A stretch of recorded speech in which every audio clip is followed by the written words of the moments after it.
Okay, the lemon project painting. This is an exercise for moving paint around. What you need is burnt umber, lemon yellow hue, white, and light blue. Although the light blue could be any color you'd want to contrast with the color of the lemon. We'll use it for part of the background and also for the ground or the surface on which the lemon is sitting. So let's take our burnt umber and we are going to draw with paint a lemon. Okay, it's fairly round. It can be a little bit lumpy. The lemon doesn't care. It's imaginary after all. We're going to do a line behind it to indicate a tabletop, and then we're also going to put a shadow underneath. Okay, pretty simple so far. I like to work with the brown, the burnt umber paint, because as we start to try to fill in either the background or the lemon itself, the brown can hide that space in between where when we're drawing with pencil, we might often see the color of the paper or the canvas.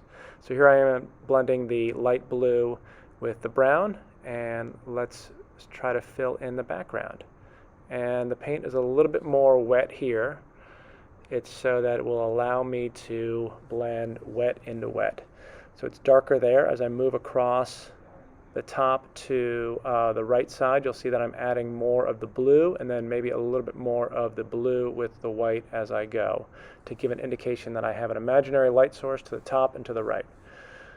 So I do like these choppy strokes of the paintbrush to blend them, the colors together, and again, wet into wet, and moving it back and forth, give an indication of the darkness passing behind.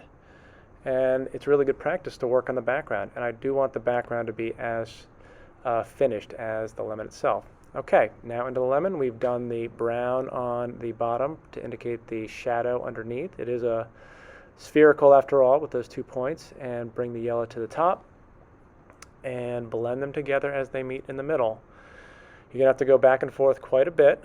So now I'm bringing in more yellow to load it up. Still the same sort of choppy marks. And actually it gives that sort of loose indication of the texture of the lemon itself.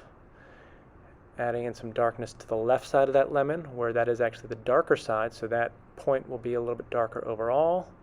Adding more paint in, choppy strokes in all directions, and trying to fill this out so that it feels spherical with those 2 points.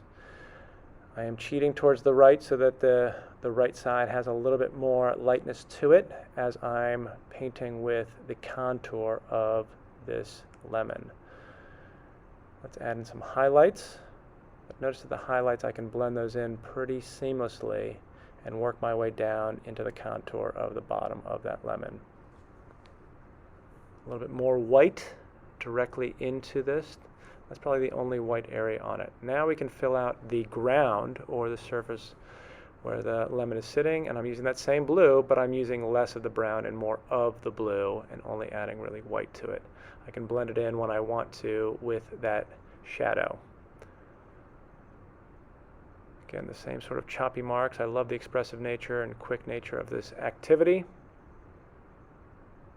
And as it's still wet, you can blend in some of the brown there.